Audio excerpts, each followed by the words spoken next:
Alright, Kosta, thanks for joining us today. Hi guys, today we got Kosta from Nobhead fishing rigs. Why Nobhead, Kosta?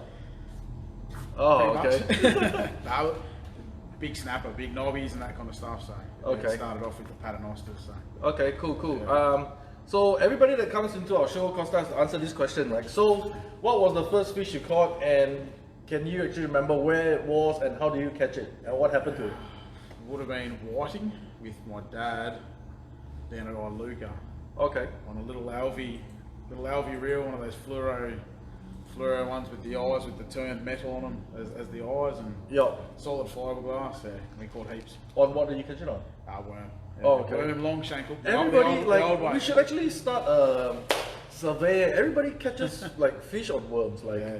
Yeah. Like not even. Like, I mean, like everybody, like when I ask this question, they're obviously kids, right? And then they obviously catch the first bait is obviously worms. They're easy. I mean, I still use them now. They're just easy. You feed them on easy.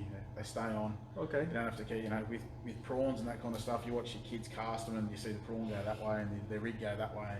Yeah. So another thing I want to ask you, Kosta, is okay. So what is the biggest fish you've caught? Biggest fish. Or most memorable? We're not talking about a wife here. Most memorable. Look, probably when I was a little kid. That was like long time ago. So it would have been. There was 4 of us in a boat. It was out with my uncle and my cousin, my little brother.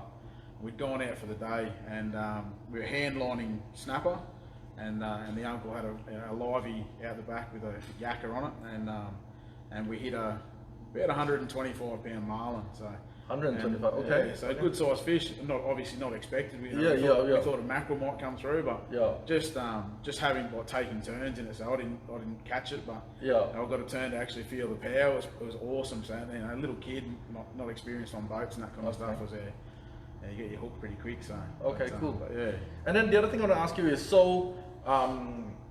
what is there's let's say there's like 1 million fish out there. What is your next what's your bucket list fish? Like what would you like to catch?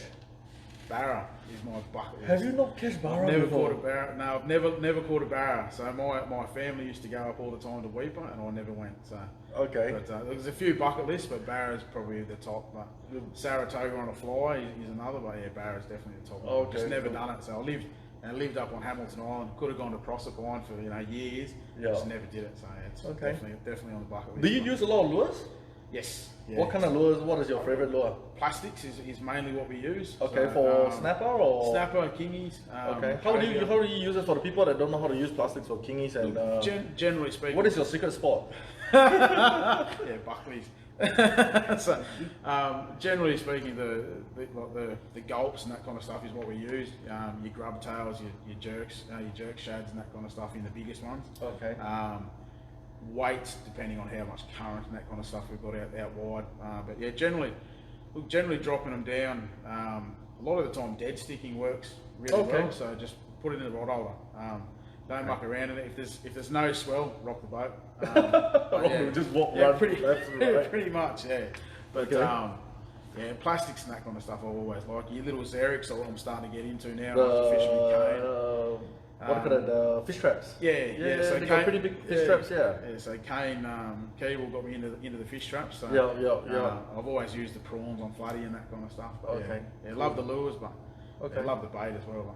Okay, so just a little bit of a background. So when Kosta first came to me, right, he was supplying shark rigs to the boys locally because we have our shop in Logan, and shark fishing as the weather becomes hotter is a really, really popular thing. Yeah. So we've actually started buying shark rigs and stuff like that off Kosta, and then from there it's just expanded to so many other things. So Kosta, another question I want to ask you, right? Why did you and how did you start Nobhead?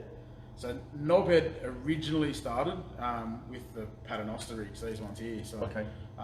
And fishing with lures, and then also having the option of bait for snapper and that kind of stuff. I found that we'd always go out with, you'd have a box full of lures and a box full of plastics and a box full of jig heads, and then if you needed to then swap over to bait, you needed to have a whole tray of different hooks and sinkers and all that kind of stuff. So rather than having it all sort of separate and having to tie it, you know, when you got a pretty good bite sort of happening, tying them up, having them sitting in bags so they were ready to go. So you literally cut your plastic off or you cut your lure off and then tie one of them on, drop down if, you know, if something's sort of happening, or, you know, if the lure's not biting, or something, you know, change colours, change tactics. So we're always consistently changing to try and, you know, find what works, and then once you find it, you're onto fish. Okay. So, but you know, never sort of settling down. So it started with those ones, and then, you know, it started off with just the rigs themselves, and then went to beads, and then, you know, expanded. What beads? Just little. Oh, okay. Not quite. Not quite. Little small. Little small beads here. You got to start somewhere. Yeah, that's it. And only one. Beads? What do you mean by beads? What beads? So glow in the dark or pink sort of Lumo rubber beads, Yeah. just above the hook, so similar to like whiting. Yeah, trackers, that kind of yeah. stuff, but they're a bit bigger. And then it sort of evolved to the squids. You know, basically just a little bit easier to sort of have a look at. So you know, it's gone from that sort of thing now where the squids, so you can actually hide a bit more of the hook. Okay. So, realistically speaking, because the bead sits up here, so if your bait sort of came down a bit, you know, you're not covering the shank of the hook, so covering that a little bit would help a bite and that kind of stuff as well. But it just cool. And different colours as well. So I've got 5 different options now. I've got glow in the dark and a whole heap of different options. Cool. So for different depths. So. Yeah. Okay. So Kosta, I think, what do we mainly sell in our shop? We mainly sell like big shark hooks. So a lot of people that come to our shop, right? Can you grab me one of those big giant shark rigs, please? Okay, guys. So we got it here. 1,000 pound. Or like how many pound is this? So this is 180 pound. This is a 180 pound shark rig. All right. So you go there and you actually go to, like, you know, where would you use a shark rig like this? All through the bay, Logan, Brisbane River, and that kind of stuff. Yeah. You know, there has been some reasonably big sharks. You got to remember too, 180 pound isn't, you know, you're not just hanging on to that and, you know, tying it off. So you've still got drags and your rod and that kind of stuff flexing as well. So a lot of the time with your shark rigs, it's not the breaking strain, it's more the biting down. So which is where these ones have sort of evolved as well. So if you have a look, they've actually now single down to there, and these are actually now a Flemish eye. So they're twisted off. So if the shark does start chewing on here, this sort of section, you've got a double line there as well. So so and then doubled over where the hook is, just for that bit of wear and tear. So you know, it's a little bit less, you know, than a single. So but, a lot of people come here and they say they want a shark rig. I mean, like for our local orders, like in Logan River and stuff like that. And people always think you need something this big, but actually this kind of big shark rigs is what you will use if you're in Straddie. You're talking about you're catching off the beach, like 200, 300 kilo kind of shark, right? Yeah. Look, the guys that are actually paddling our baits or drone fishing now, that's the sort of size, even up to the, you know, these ones here, which are the 18-0 sort of hooks. Okay. So, so I just want to give some of the boys a bit of information, right? So we got usually 2 hooks here, right? The black ones and stainless steel, yeah? Yeah, so you got the black ones are actually a high tensile carbon. They're all forged. So I prefer to use the bigger ones in a carbon, so if you do happen to get busted off, it is going to rust out. So obviously you don't want to kill. So when you guys are actually using a big hook, I mean, like, yeah, we do sell the stainless steel hook, but the carbon is actually a lot more, how should I say, eco-friendly per se. Yeah, it is. Because if you do get busted off, the black hooks are a carbon one that they actually rust off. Yeah.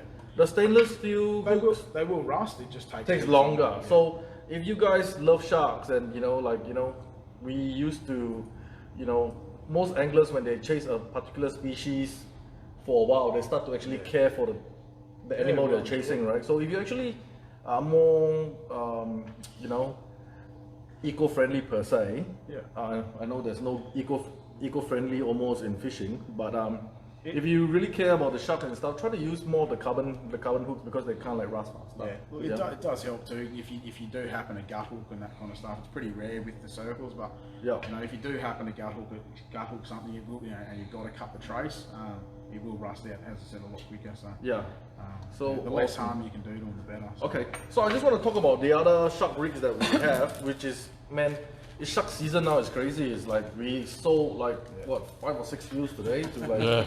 So all you actually need for our Brisbane River, like even our Logan River kind of small little pub on pontoons are just like a 60, 90 pound. That's all you need. Yeah. Even these ones, if you, as I said, it comes down to the biting strength. So the majority of your pups are sort of up to about 1 metre. So I sort of cut my teeth on these ones using about 45 pound with a 3/0. You don't need a big hook with the little baby. So I'm just going to show you quickly how I would set up one of these, right? I talk like I'm a shark expert. Like they're just really easy. So it's really easy. Like yeah, Kosta will show us how. So basically, these are just like twisty ties, guys. So they just come off. And we get how much are they? They're like what, $14, and you get 3 of them in a pack. Yeah. So all of the smaller ones you get 3 in a pack, and then these ones here, I actually rig them first. So I'll put the sinker or a float on, and then tie that one to your main line as well. And then it just makes it a little bit easier to leave them tied up first, and then it's just a matter of giving that a quick tug and it just does peel off, and then you've got a metre long trace basically. Yeah. So like if you are probably gonna, so what happens is you got your main line obviously, and the main line you got your ball sinker, you slide the line through the ball sinker, and then you just tie it off this swivel, and there you go, that's your shark rig. And if you want a floating setup, you just tie your main line to the float. Or you can balloon it to the top there. Or you can balloon it or whatever, and you see this swivel, you just tie your main line with our running ball sinker or float, and you're ready to go. So pretty much it, this is what we pretty much use for Logan River. Logan, Brisbane River, all your pups, even throughout the bay and that kind of stuff. And the pups are actually the ones that people actually keep to kill, right? So you're allowed in Queensland 1 shark per person, up to 1.5 metres. So these ones here will pretty much go to metre-y sort of size. You will get the bigger ones, but if you are targeting up to that sort of 1.5 metres, you're probably going on slightly longer trace, just because the skin in a shark is like sandpaper. It's quite abrasive, so you want to have that little bit length. So if they do tap the tail and whack your line, you're not going to get busted off. So somebody just asked us. So these rigs are about like $14 for 3 of them. So that's what I'll pretty much use. Don't forget, we also sell fresh eels here. So all your so people ask me, Evan, so how do you use this setup? So for shark, main line, ball sinker, and then the end of your line into this swivel, and then your bait on this hook. All you have to do is just cube, like just it's about the same size as a matchbox basically. Is what you're going to use. Don't bury your hook into your bait. One hook sort of through, if you can imagine, basically that's your bait sort of size.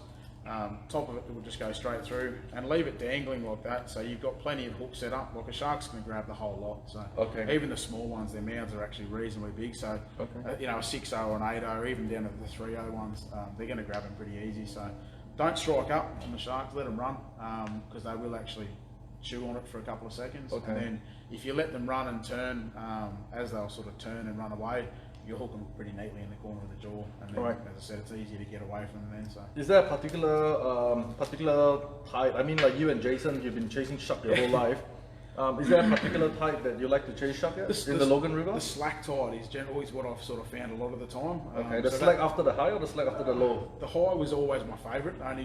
Look, growing up, we sort of used to fish down at Alexander Clark Park and the jetties and that kind of stuff, because we never had boats. So it was just easier to fish after that high tide because you had a bit more water behind you.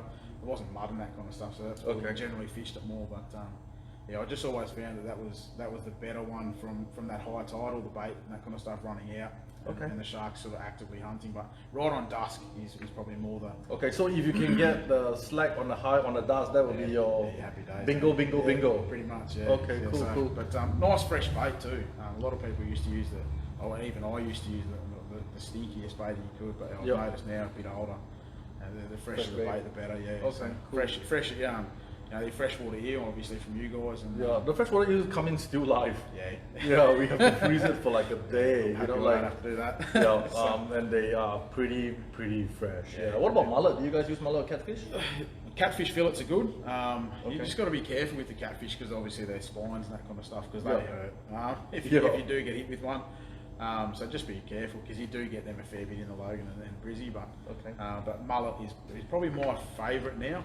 Mullet? Getting into the biggest Like sort of a whole piece mullet or? I prefer my fillets. So Okay. I just prefer the fillets because they wave around a bit more. Look, if something does hit, it'll fold up and that kind of stuff rather than having the head and the spine and that. Like a shark will go through it, but yeah, I do prefer the fillets and that kind of stuff. Alright, cool. Sweet. So shark. And what about those big like Stretty and stuff like that? What would you use like to cook this big? Yeah, probably mullet or stingray is what the boys. Oh, stingray, whole stingray. Some of the guys are using whole stingray. Stingray flaps and fillets depends on the size of your stingray. So, Okay, cool. Yeah. So, but again, leave your hook exposed a fair bit. So don't be afraid to actually have just it pinned down and dangling off the actual hook itself. Okay. The more hook you've got exposed with a circle, the better. If you start to cover it up and that kind of stuff, you're just not, especially you're not going to get a hook up on a circle. You're going to miss a lot. So. Okay. But, Cool. Another rig that I love, right? Is this one's right? Yeah, your Paternoster. Paternoster. So this is awesome for snapper and stuff. Yeah. So I spent sort of I grew up down fishing down northern New South Wales on the coast and that kind of stuff. So like into your snapper and all that. But really, like that was hand lines and that kind of stuff back then. So we were all Paternosters before we got into plastics and that. But that's enough. I spent 3 years up on the Whitsundays. You've lived on Hamilton Island for a long time. Have you got this? This is it here. Okay, this is it there. Okay, this is just a bigger. Which is where the whole sort of the Paternoster came from. So, or this sort of style and the way we set it up came from just with a lot of trial, a lot of error, seeing what worked the best and what didn't work basically. So how much are they anyway? Do we know? $7.99 off the top of my head. So. Oh, okay, $7.99 for a rig. Yeah. So okay. The biggest ones with these rigs themselves, just versatility. I found a lot of the time with your Paternosters, I actually do a twisted Paternoster, so it'll actually sit quite comfortably out from the actual main line rather than twisting and tangling and that kind of stuff as you're dropping it down. So how will you set this up? Like, can you put one apart? This one's just I don't really fish with a lot of bait. Like, I think like maybe in a year I'll fish it like once or twice. Yes, we'll get you out. Oh. Stinky fingers. We'll get you stink. Yeah. Lovely. So again, I actually tie all my rigs on before I undo them. Okay. I just find it a lot easier rather than having to deal with a tangle. Okay. But again, it's exactly the same as the one before, but instead of tying a sinker on, you're actually going to go. That's directly to your main line. Okay. I actually tie a bimini twist on my line, and I loop to loop. Okay, so you just put a main line or I literally just. Can you put a uni knot? Any knot, whatever your preferred knot on that one. I particularly use either a bimini twist, or on all my rigs I actually go a Parliament knot now. Now the Parliament knot is basically instead of having a single line running through, you got two lines. You got two lines. So I just find the strength and the rubbing and that kind of stuff, especially when you get those bigger fish. So. But yeah, that one straight to your main line, and then depending on your current is basically down to your dropper, which is the big loop. So that's where you put your sinker there? That's it, yeah. Just so this is a Paternoster rig. Paternoster rig. So this is pretty much probably one of the oldest sort of style rigs you're ever going to see. So they work everywhere from out to snapper, all your reef fish. You can even use them in the surf. Yeah, so. You know what I love about this is, can you show them how you actually, so it's not like with this thing, okay, Humphrey, come in front. Yeah, so this is where your main line goes, and this is where your sinker goes. So again, just the loop to loop is really easy. So you can interchange, if you get a bit more current or less current, you can actually change them. Do you know I've fished for like 20 years? I don't know how to tie a Paternoster. That's how much I fish with bait, right? So I don't ever. But as I said before, trying to tie that with, when you're in 1.5 meter swell or something like that, trying to tie that when two of your mates are sitting there literally hooking up is painful. That's why we sort of have them tied. But one thing I love about this is you showed me many years ago is how you can change hooks. So like look at this setup, right? Once you pull the squid down a little bit, you expose the hook, and then maybe you can show us how you can just swap hooks. So again, it's a loop to loop. So the reason that this is sort of you can slide it down, you can change colours, you can change your hooks. This particular one's actually an 8.0 that I bought in just because it makes life a little bit easier to see. So, but again, just slide it straight down the shank of the hook and over the top of the barb. Like, you know, if you want to change hook out or hook got straightened or something like that. Yeah, good luck, but yeah. So, but yeah, basically straight over the top of the barb. It's been painful today. So. Do you even? Okay. Yeah. So you can pretty much pull the hook out, you know, and then let's say you want to swap it to another hook. Just for more to show. Basically straight through the front, and then the little tiny loop that's there straight over the top of the and then that'll slide down.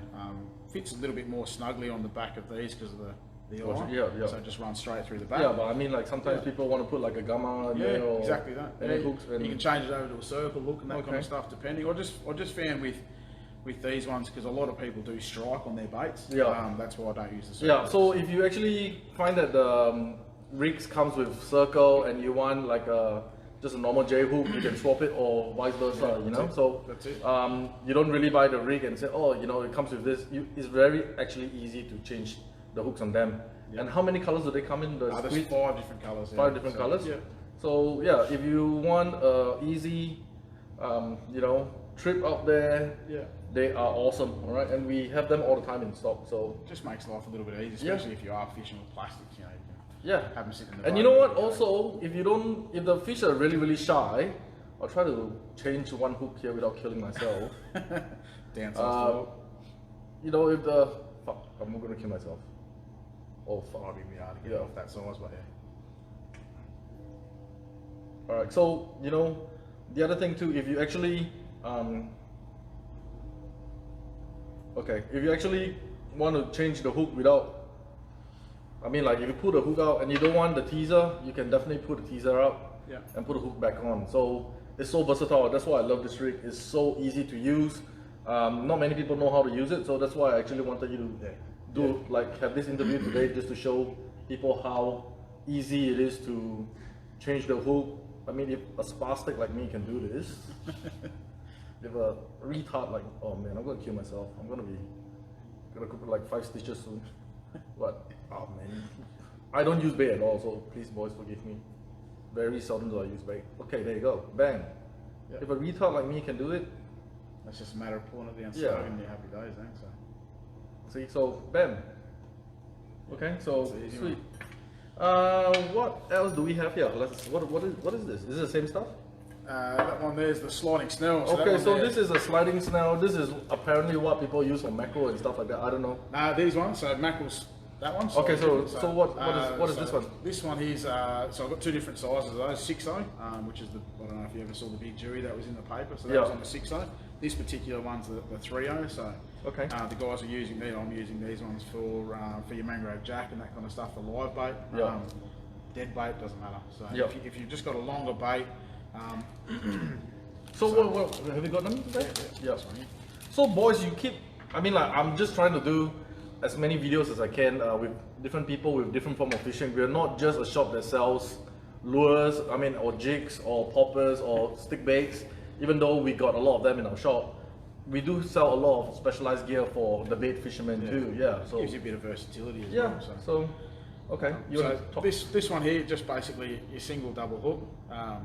Glow with a red bead on top of there as well, so just as a bit of an attractant, so more than anything. So you especially when you start to jump into your jack and that kind of stuff, really good eyesight for night time and that. So, but I noticed I used to snell a rig, and then I noticed that I'd have to, if I pulled out a bait that was too small, I'd have to cut it off and start again. So.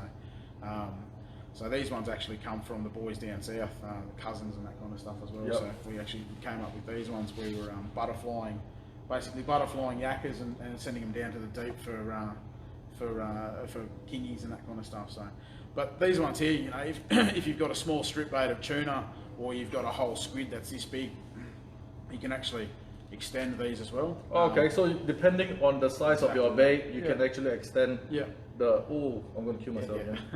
So you can actually adjust the hook according, like some people come here, they're like, oh, I want this size pilchard, and then some people, I want this size pilchard, so it just cuts that out. So. Yeah, it just cuts that out. If you're using big pilchard today, just spread it out a little bit more. If you're using a small puget, then just that's it. Yeah. And then so you know, I always hook my my bottom hook first, so this one here, and then hook that one in, and then just give that 2 wraps around the actual eye of the hook. Or just to pull it there. Yeah, it just holds. So I'm putting a hell of a lot more pressure on that one to actually pull it down. So and that just stops it then from your bait actually bunching up. So especially if you are trolling and that kind of stuff. So, but yeah, really good for liveys. So. Cool. And that it lets them without having to. You know, your gang hooks and that kind of stuff as well. This one just lets them free swim, and then you get nice good line in between. Okay, so. And then what's the next one? So there's the sliding snail, that's right? That's the sliding snail. That one. So two different sizes. So. Yeah, 2 different sizes. Sliding. How much are they? They're the same. They're the $7.99. $7.99. They're a bit more painful to tie though. So. Okay. But yeah. So and then exactly the same with the mackerel ones as well. Okay. So what's the difference between the mackerel and the normal sliding snail? Teeth. Yeah. So, okay. Yeah, when you're starting to jump into your mackerel and that kind of stuff, you're going to go into big teethy critters. What about tailor? They're actually £50. So okay. I find a lot of the time, look, tailor will shy away from the wire. We do the mackerel ones in a 3/0 as well, so they are smaller, so you can use those for tailor. But I just find, look, unless you're jumping into the really big tailor, the £50 will generally hold them as well. So, so with those ones too, if you do happen to get like a bite, sorry, I'll just grab that. That's right. If you do happen to get that middle bit a bit frayed with some teeth, there's no reason why you can't slide that up, cut above the fray, and then retie that. So you get 1.5 meters with the bigger ones of actual main line of the leader line. So yeah, it's just a matter of moving up. So. And then, as I said, the mackerel ones are exactly the same, running on your piano wire, and then they're different twists. Those ones as well. They're actually all hand twisted. So, and done in a different way too. Where I noticed, like a long time ago, especially fishing, up around the islands and that kind of stuff, that a lot of people left tag ends, even the pros and that kind of stuff left tag ends. So coming out with a way to just sort of snap it off rather than cutting the wire. So.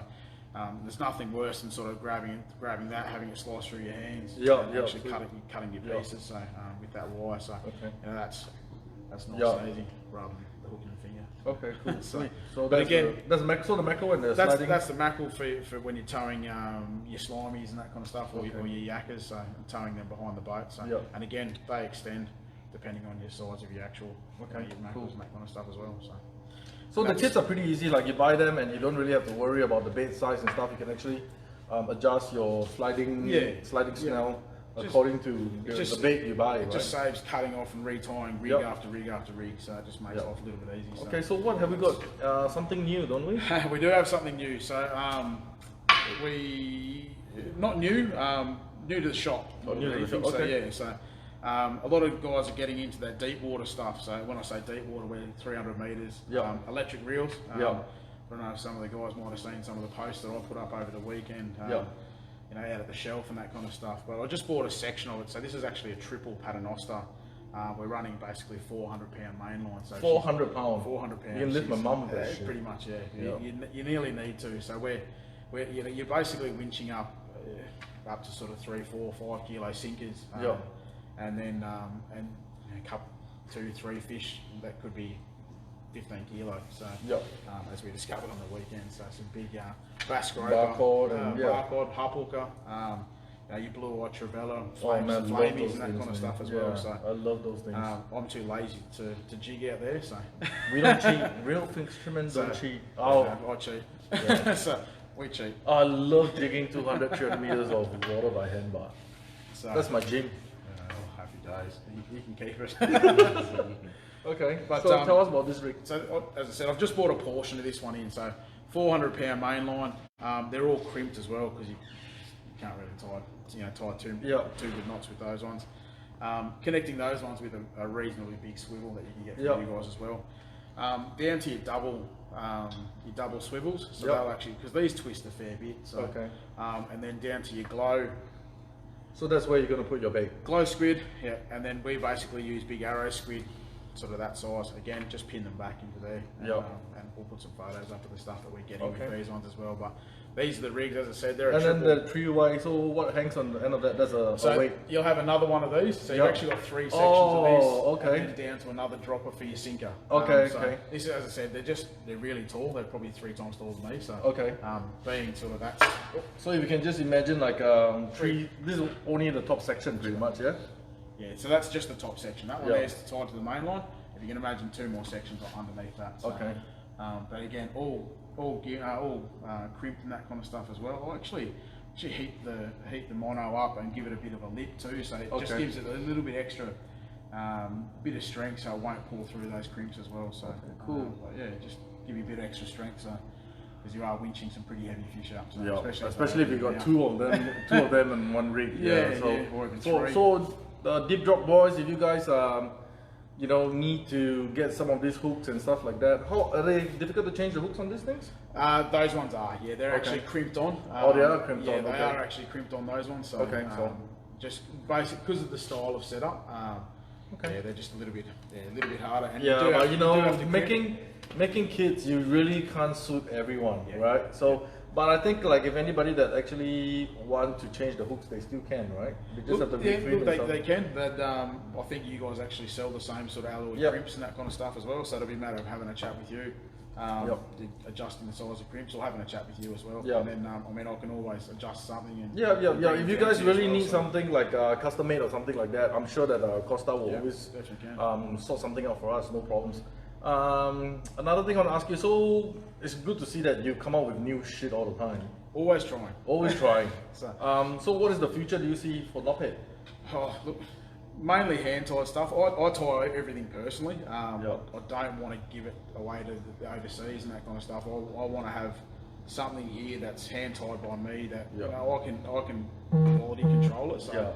But also these things, like we do this because we have passion for this shit. Look, it's not like no one's gonna be a millionaire tying rigs, alright, to be honest. Like there might be some millionaires out there tying rigs, but not us boys. We pretty much do it because we just want to share the joy of fishing with other people. And you know what?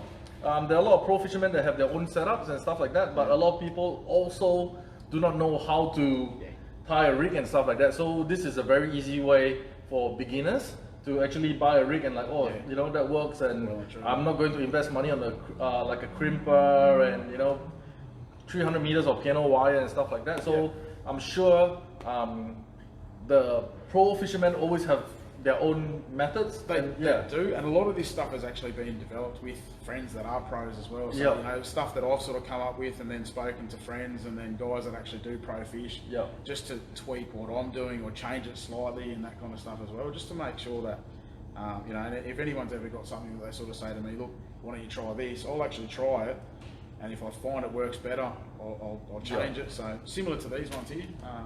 Originally, we actually had a treble on the back. We've changed it to a single because we find the hookup rate's better. So, like little tiny tweaks are always changing. So, it's good to see that Nobhead's always coming up with new stuff and stuff. Kane asked a question. Kane actually asked, did you get your shark rig idea from fishing at Alexandra Club Park? Yes, we did. We actually. Kane and I used to fish there. So Kane, if you guys don't know Kane and Randy are brothers, and Kosta used to be. We grew up together. We grew up with Kane. So Kane and I, and a couple other boys, Burnsy and those guys, we actually grew up fishing down at Alexander Park. So we used to go down there and set up the deck chairs and the lights. And way back then, we'd the old Kmart wire with treble hooks and pilchards and that kind of stuff, and it's just developed from then. So it's a bit more development up on Hamilton Island with the bigger sharks and that kind of stuff. So Kosta and he's one of the local boys here. So it's great to see products coming out from from some of our local fishermen. Definitely. So I'm gonna probably end this interview soon, but you have to answer me like 2 more questions. Like this is the questions we ask all the time. First questions, right? What do you like about the fishing industry, or what do you like about the fishing scene, or the scene?